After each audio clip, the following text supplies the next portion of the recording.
Today's video is a full-blown deep dive into the epic, confusing, and occasionally idiotic family tree of our beloved disaster in human form, Peter Griffin.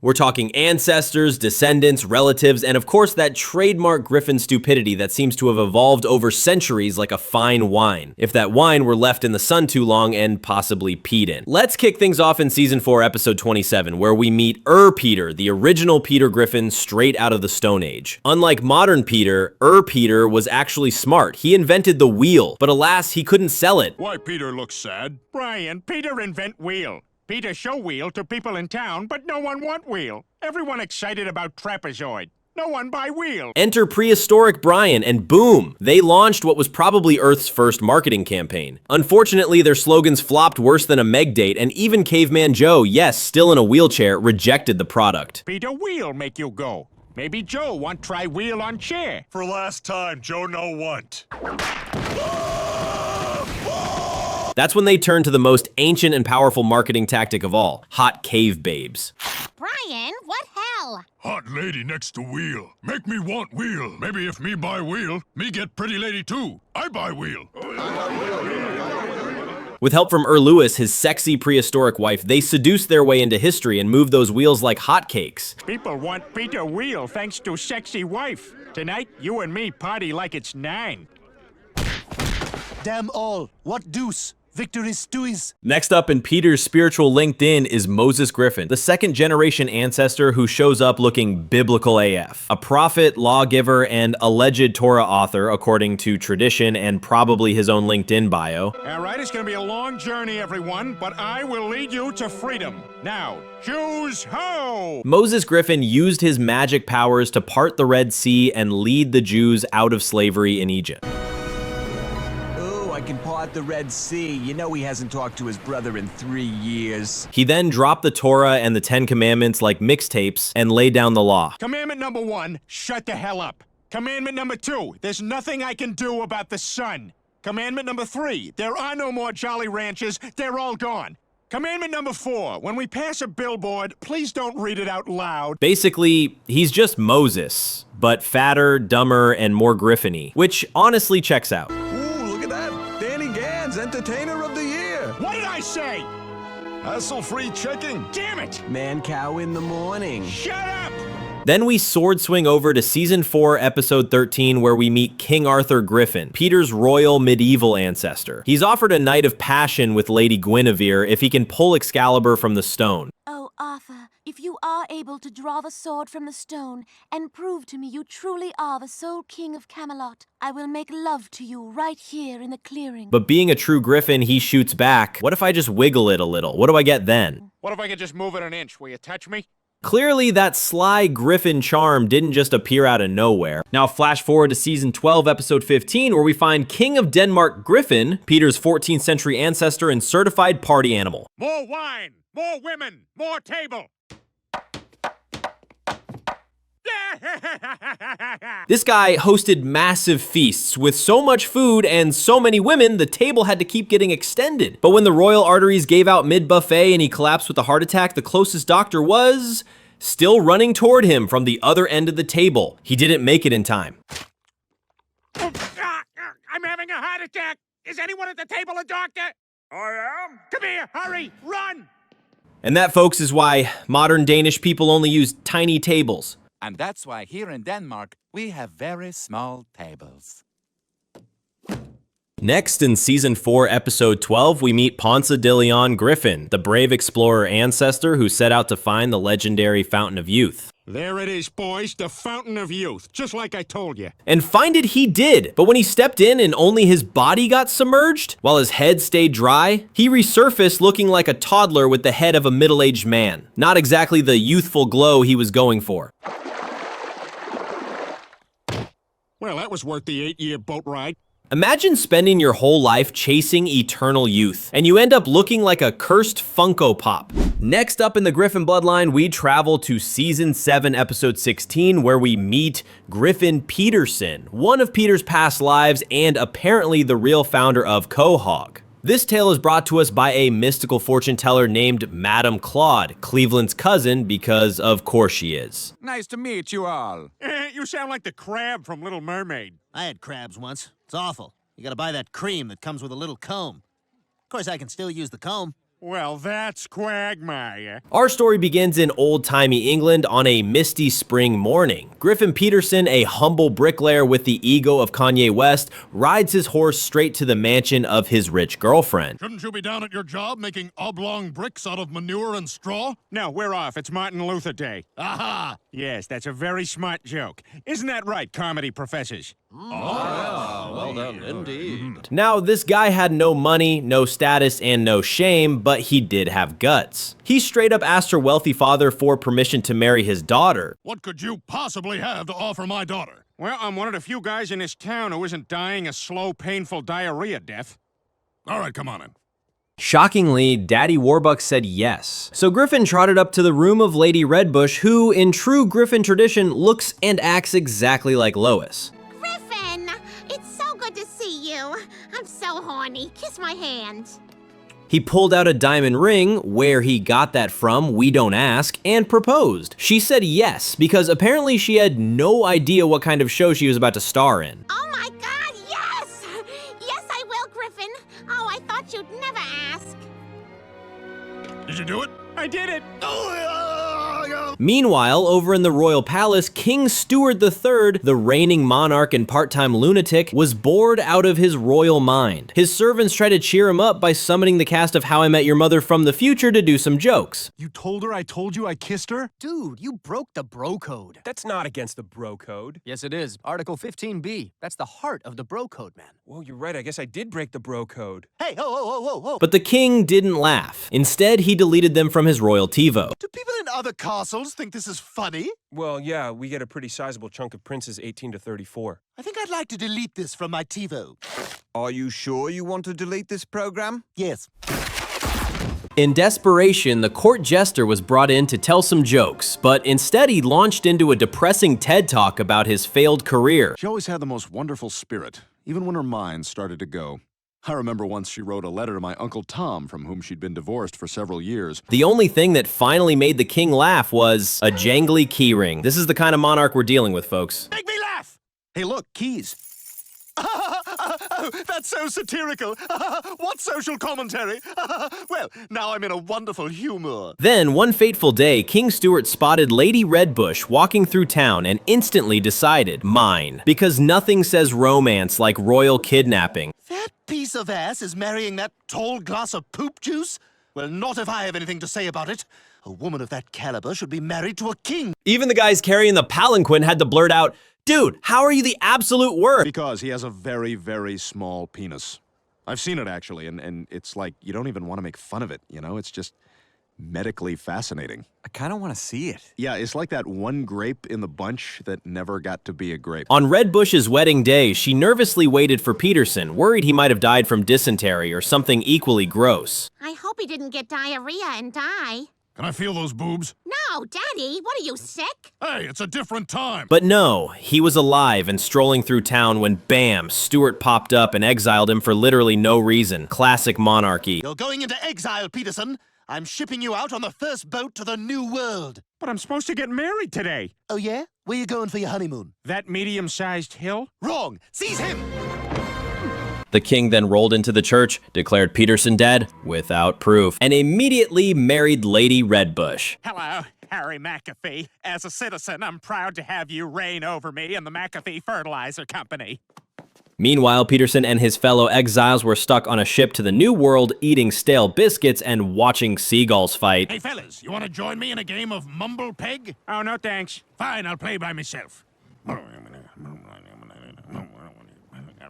1-0. Eventually, they reached the shores of America, and the moment Peterson set foot on land, he named it Quahog, because why not? We'll have a happy new life and we'll have equal rights for all.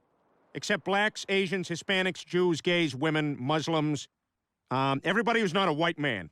The exiles got to work building homes, planting crops, and inventing future cutaway gags. Soon enough, Quahog was thriving. Boy, everything's shaping up real nice. Yeah, and we finally finished the town abortion clinic.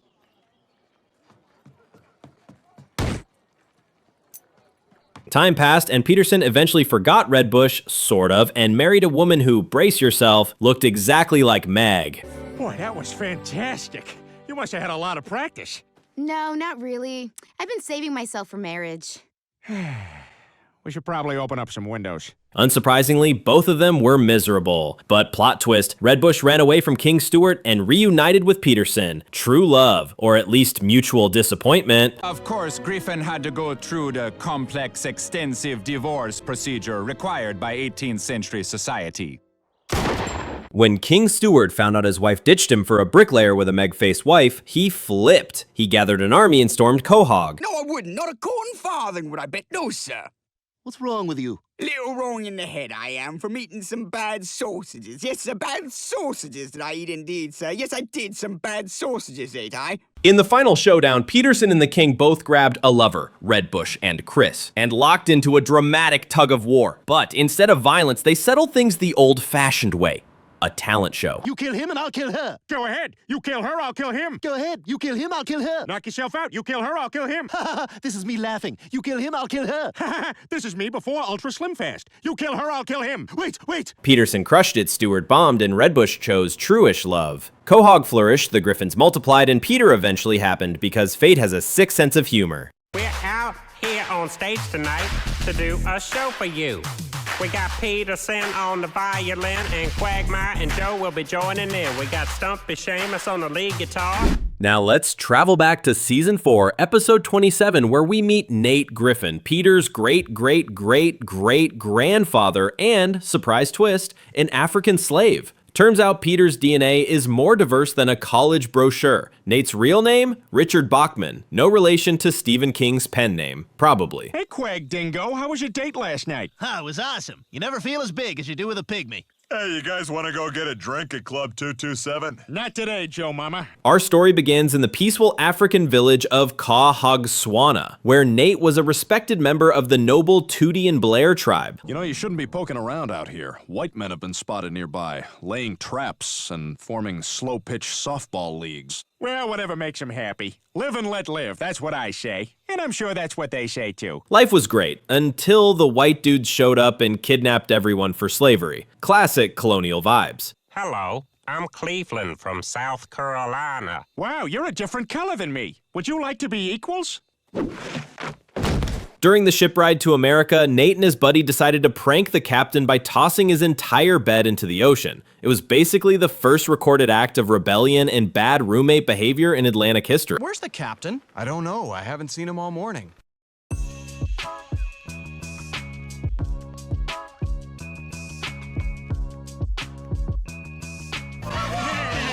Once in the South, all the slaves were stripped of their African names and given something more plantation-friendly. What's your name? Toby with an I, with an accent over the I. I asked you what your name was.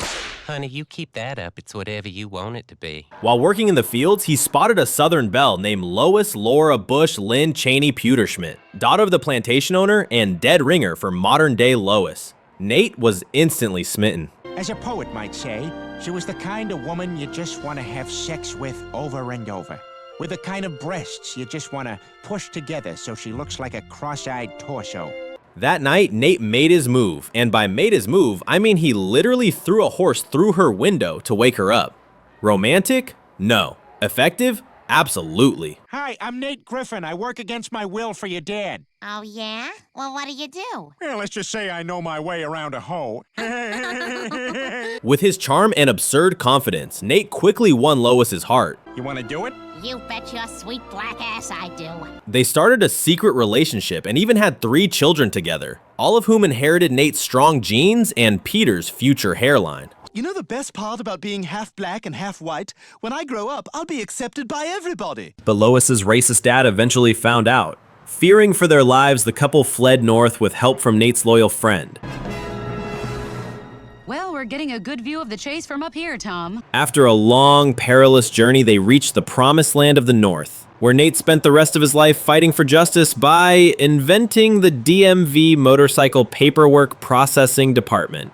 Truly the hero we didn't deserve. Sir, did you fill out the 1170? I think I did. Did you fill out the 1170? I filled this out. That's the 1190. You're gonna have to go stand in the blue line. Look, I was sir. already in that line. Sir, don't get snippy with me. Well, I've been here all morning. That is not my prerogative, sir. Wait. Fast forward to season 2, episode 4, where we meet Angus Griffin, Peter's great uncle, and according to Peter himself during a golf game with Brian, the inventor of golf. So we're all clear on the rules then. No Jews and no blacks. Aye. Unfortunately, Angus was also an elitist jerk who helped create the rule that banned black and Jewish people from playing. So yeah, swings and very problematic roundabouts. Then we jump to season 3, episode 14 to meet Thomas Griffin, Peter's great-great-great-great-grandfather and a so-called brilliant philosopher. Thomas, would you please go look for a job? Why? What were his big ideas? We'll never know. Probably something like beer is just bread that got too emotional. Next is Osias Griffin, Peter's great-grandfather who once owned one of the 12 original telephones ever made. That's right, pre-iPhone flex. He mostly used it to prank call Benjamin Franklin. Hello? Hello, Jonathan? No, what number are you calling? 7. Oh, this is 3. Oh, sorry. Then there's Ulysses S. Griffin, Peter's Civil War era great-grandfather as seen in E. Peterbus Unum. He was a general in the Union Army and ended the war by beating Robert E. Lee in a beer chugging contest. Chug-a-lug, chug-a-lug, chug-a-lug, chug-a-lug. Yeah! Woo! How's that, Robert E. Lee? All right, no more slaves. But we still don't have to read books. Deal. Yeah! Woo! They compromised. Slavery would end, but the South wouldn't have to read. Peter clearly inherited this man's iron liver and zero shame. In Blind Ambition, we get a peek at more of Peter's ancestors who fought in the Civil War, most notably a pair of conjoined Siamese twin great-grandfathers. One fought for the Union, the other for the Confederacy. I'm seceding, like hell you were. Not too smart, huh? Yeah, did not think that one through. When the Union brother won, he accidentally killed his sibling and had to carry his skeleton around for the rest of his life. That's not a metaphor. That's canon. Somehow, after Osias Griffin, Peter gains 5 more great-grandfathers. Because why not? First, there's John Wilkes Photo Booth Griffin, who shows up in season 18, episode 14, goofing around with Abraham Lincoln inside a photo booth.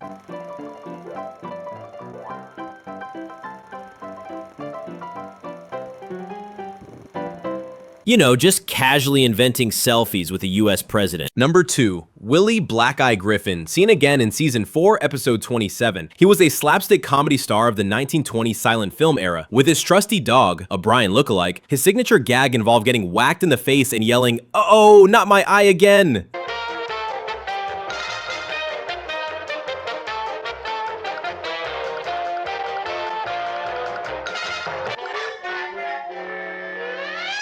That line made him Hollywood royalty. Willie became the richest man in Hollywood, living large with his wife and 3 kids in a massive castle. They spent their idle time cavorting, doing the Charleston, and enjoying America's prosperity following World War I, which at that time was called International Civil War II. But alas, talkies arrived, and when audiences heard his weird, mumbly voice, his fame plummeted faster than Peter off a rooftop gag. Oh my, this will never do, will it, dear?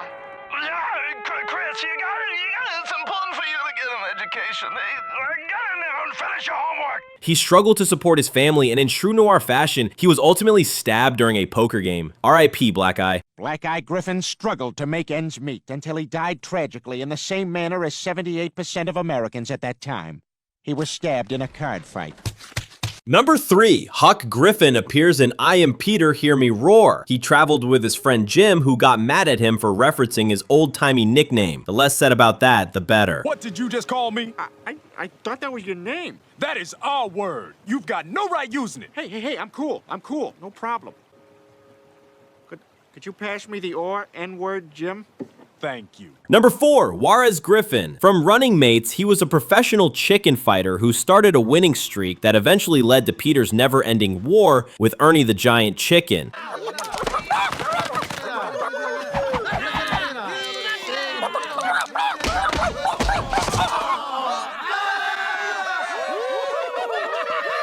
A battle that finally ended in 2025, thanks to Meg. Yes, Meg. Number 5, turn of the century take on all comers Griffin. A scrappy slang-slinging boxer from the Tan Aquatic with Steve Zissou. He once fought a kangaroo and inspired turn of the century America with phrases like have a bully day while punching marsupial. All right, put 'em up, put 'em up. Are you having a bully day? I'm having a bully day. Is everyone having a bully day? Bully! Bully! Yes, bully! Oh, thank God we live in this time.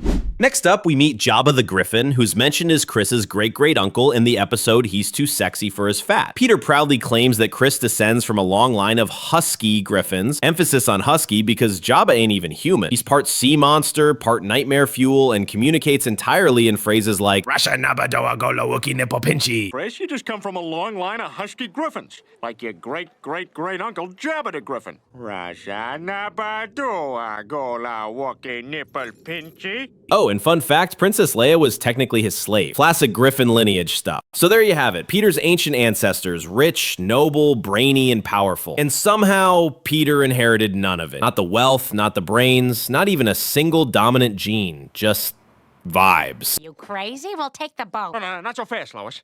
A boat's a boat, but the mystery box could be anything. It could even be a boat. You know how much we've wanted one of those. Then let's just... We'll take the box. Peter's entry into the world wasn't smooth either. According to his mom Thelma, who spills the tea in season 6, episode 6, she once fell for a drunken Irishman named Mickey McFinnigan. Top of the morning, laddies. Let me cut you an Irish rose. She came back to the US only to find out she was pregnant. Surprise! Mickey had no clue he'd fathered the future disaster that is Peter Griffin. Years later, Peter would track Mickey down in season 5, episode 10. As we say in Ireland, let's drink until the alcohol in our system destroys our livers and kills us. Only to discover his dad was a bloated, burping sack of Guinness who smelled like expired milk and shame. They met once, that was enough.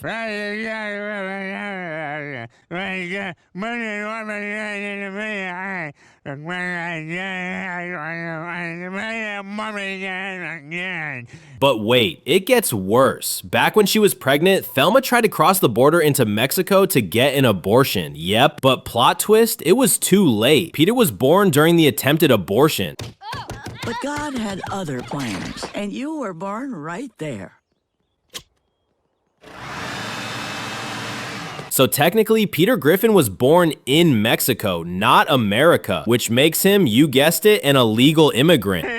Looks like I've got myself in a bind. How will I get out of this one? Stick around, because we've got Cleveland and Quagmire and Joe and Mort and all your cartoon pals. This revelation got him fired from his job and nearly wrecked the family. Lois had to call in a favor from her dad, Carter Pewterschmidt, who managed to have Peter declared a legal U.S. citizen, but only after Peter staged a full-on immigrant uprising with his Mexican roommates from the slums. It was like Les Miserables, but with more tacos and unpaid rent. Yeah, you know, so did I.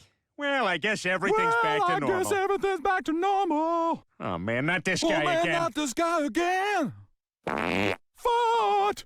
Back on the timeline, Thelma eventually married Francis Griffin, a grumpy, ultra-Catholic Irishman. How you did? Francis, it's so good to see you. Lois, I haven't changed a bit, you lying bitch. Who raised Peter like his own, despite constantly yelling, "I'm not your father!" Peter, being Peter, still believed him. Happy Father's Day, Dad! I'm not your father. Oh my God! Francis died while attending Meg's birthday at the Griffin house. The unfortunate victim of yet another one of Peter's hilarious disasters gone too far. Blow you guys away! Grandpa! Oh my God! Is he breathing? Somebody call an ambulance! Lois, maybe you better call 2 ambulances. His childhood was decent-ish. Except for that one time in season 1, episode 4, where Peter's teething experience looked more like an exorcism. My tooth hurts. Oh, and that other time in season 12, episode 17, when he got lured into a van with candy. Spoiler, it did not end with candy. Hey kid, get in my van and I'll give you some candy. Okay! At age 6, Peter gained a new sibling, his sister Karen. And by sibling, we mean personal bully for life. She tormented Peter all through childhood and even into adulthood. Hey, Karen. Welcome to our... Bring it in, PP! I like her. In season 14, episode 6, she shows up on Thanksgiving and publicly exposes every disgusting habit Peter has. Spoiler, there are a lot. What are you, ashamed of me, chin nuts? Oh my god, his chin kinda does look like nuts. I never noticed that. How could you not notice it? Watch this. I'll punch him in the nuts. Karen, by the way, is the reason Peter treats his own daughter Meg like yesterday's garbage. Despite this, Meg keeps trying to win her dad's love because trauma bonding is real, folks. Oh, wait, before you kill me, can you at least give me an extra bullet so I can pretend to catch one of my teeth?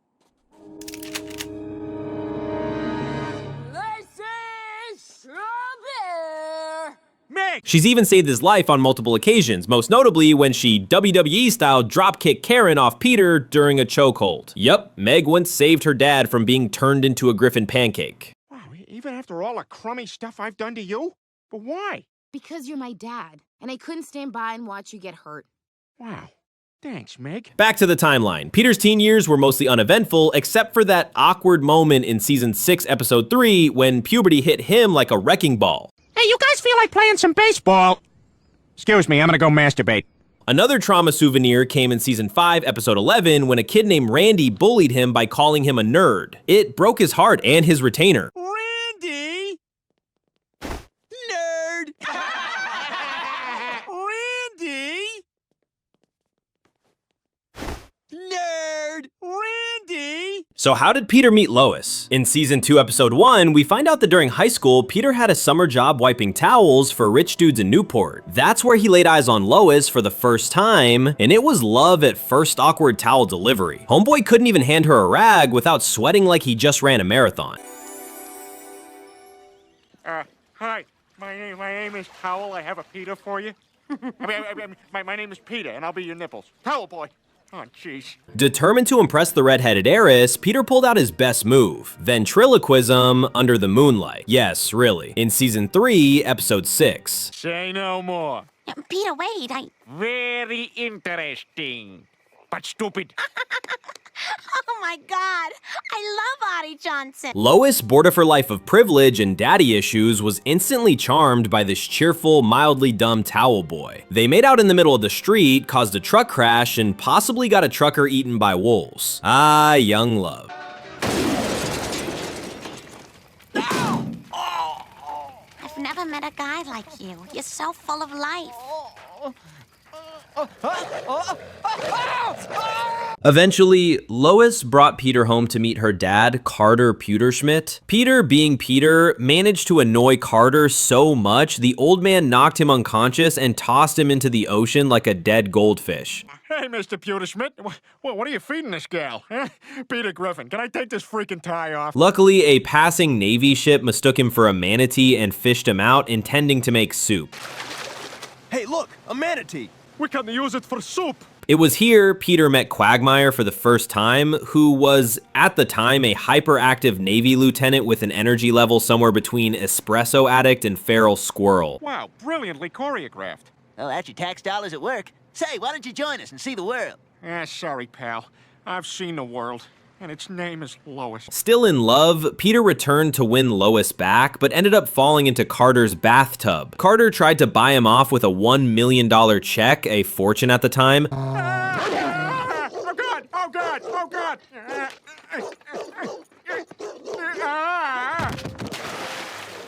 Hi, Mr. Pewterschmidt. What the hell are you doing here? That's a long story. But Peter, driven by love and brain cell deficiency, tore it up in front of everyone. Lois was so moved, she broke down in tears and realized Peter was her forever idiot. Oh, Peter. Holy crap.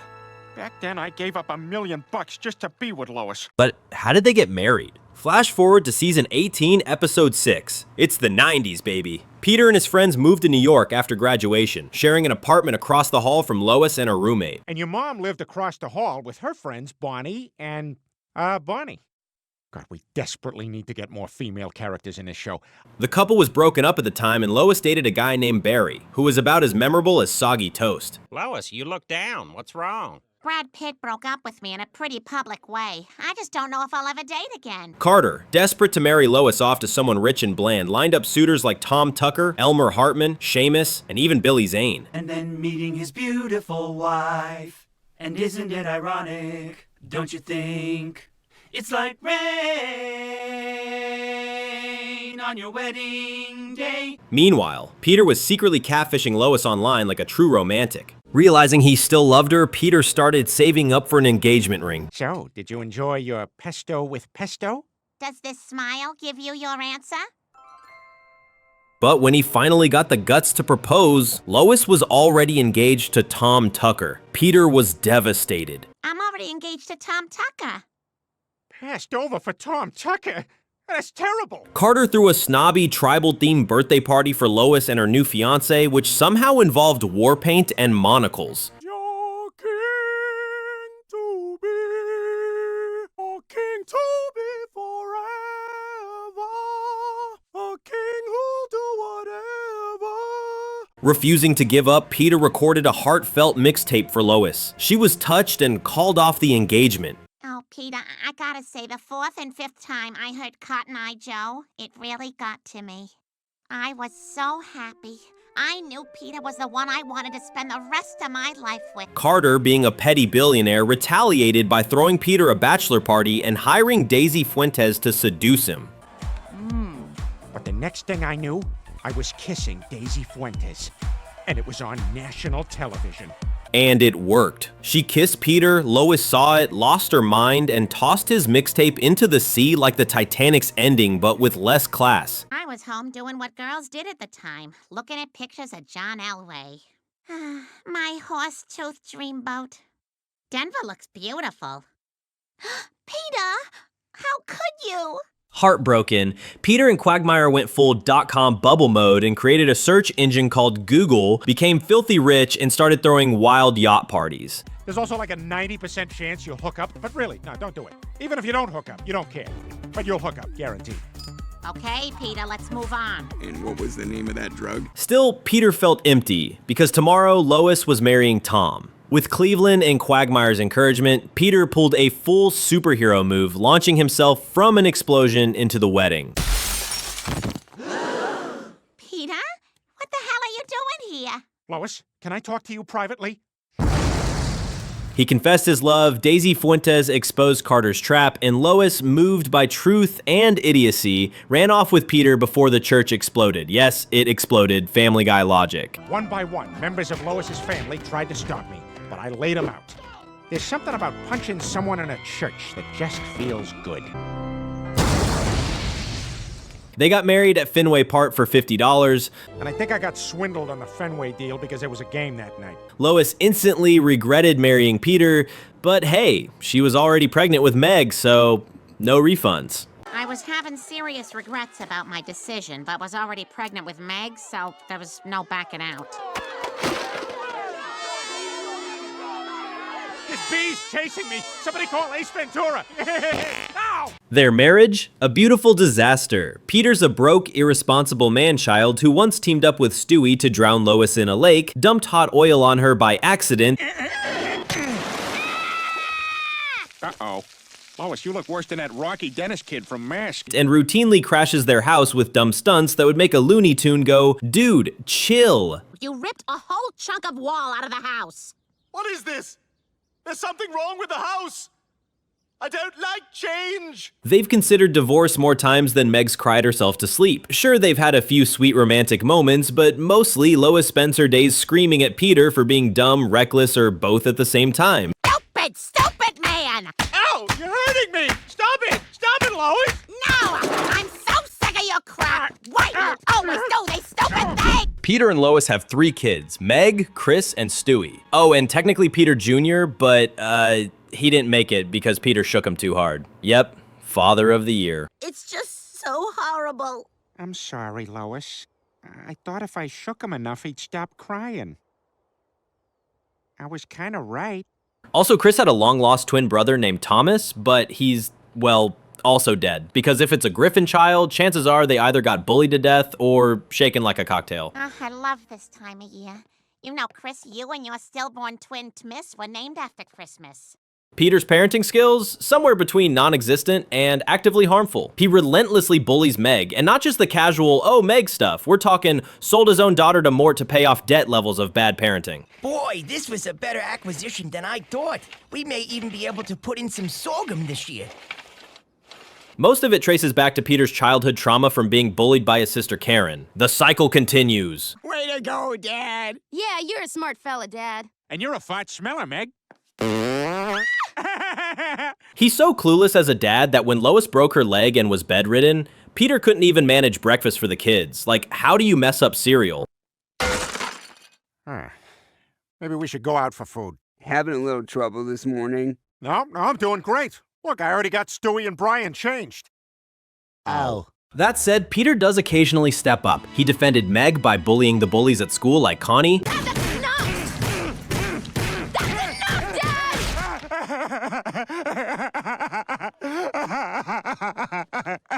When her doctor boyfriend dumped her, Peter hunted the guy down and forced him back. Because nothing says love like medical blackmail and mild violence. Dad, this is ridiculous. I just want to talk to him. I just want to talk to him. I just want to talk to him. I just want to shoot him. I just want to talk to him. You can't shoot him. Wait, what? What are you doing? In the episode Sibling Rivalry, Peter secretly donated his genetic disaster of a sperm without telling Lois. The result? Hundreds of Peter children all over the world. The first was Bertram, born shortly after the donation.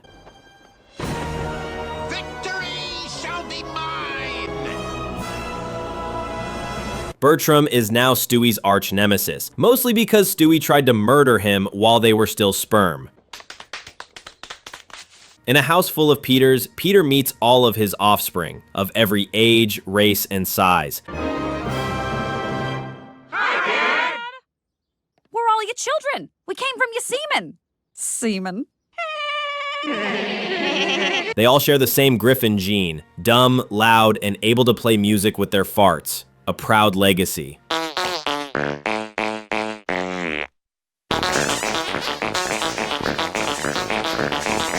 Oh, and let's not forget, Peter also has hundreds of children living in the city's sewer system, the result of him, disposing of his sperm down the drain. That's right, he basically turned the Quahog plumbing system into a mutant baby factory. Classic Griffin.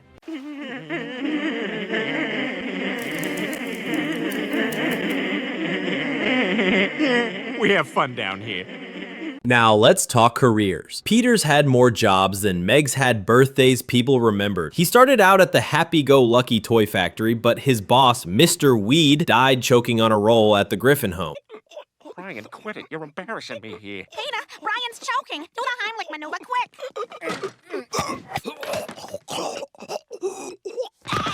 After the factory was torn down for a hospital, Peter became a fisherman. It didn't last. So I jerk them around a little, they fight for a while, and then they just lay back and accept it. How about we get together later? Okay. What the hell? Oh, damn it! In Season 4, Episode 13, Peter landed a gig at the Pawtucket Brewery and stuck around because employees get free beer. On day 1, Peter got drunk, shocker. Come here, you son of a bitch! Why do you close your eyes when we make love? He was quickly voted worst employee, even losing out to Opie, who literally has a mental disability. So, in my absence, you will listen to him. Oh, come on, guy. Ow, damn it. One time, Peter used a forklift to chug an entire keg and crash through the boss's office. Griffin, you're fired! See if I care. Hello, Cobra? I'd like to pay $1,300 for 1 month of health insurance. Fired? Of course, but then rehired, because this company clearly doesn't have HR. Peter's work history is a mess, but he once saved a major beer contract using nothing but drunken charm. Oh my God! You're cheering me! No, we just saw a picture of Bon Jovi on the wall behind you. But you still won us over. Pawtucket Patriot Ale will stay the choice of New Jersey alcoholics. Sometimes he does odd jobs too. Sumo wrestler, security guard, sketch artist, even local TV mascot. The man's resume is 1 part LinkedIn, 2 parts circus act. He may have had a tattoo. He may have had a tattoo? Did have a tattoo? Which one was it? I don't know. It all happened so fast. You know what? It's fine. I have a preliminary sketch here. Is this the man who assaulted you? But because Peter is, well, Peter, everything he touches ends up in flames, literally or financially. Hence, the Griffins remain poor. So what's in Peter's future? Let's jump to Season 4, Episode 30, where future Stewie, going by Stu, accidentally brings young Stewie 30 years forward in time. Me gusta Nicaragua. Yes, is that where you got that leather handbag? Oh, I'm sorry, that's your face! Ha ha! Oh, got you! 30 years later, I still freaking got you! Oh, God! There, Peter and Lois are elderly, the kids have moved out, and Peter now enjoys not wearing pants full time. Meg, embracing her true self, now goes by Ron and sports a majestic mustache. Stewie doesn't even recognize her. It's Meg. She had a sex change right after college. Wow, she went to college? I can't stay too late. I gotta go shop for a razor. You know, for my face, where I grow my beard. Okay, we get it, Ron. You're a guy. Chris is married to a gorgeous but insufferable woman named Vanessa. Hi, everybody. Sorry we're late. Stop apologizing. You sound like a woman. I suppose one of you has to. Oh, what a nice blouse, Vanessa. Every time she walks in, Peter fake falls just to peek up her skirt. Classic perv. Oh, no, I broke my hip.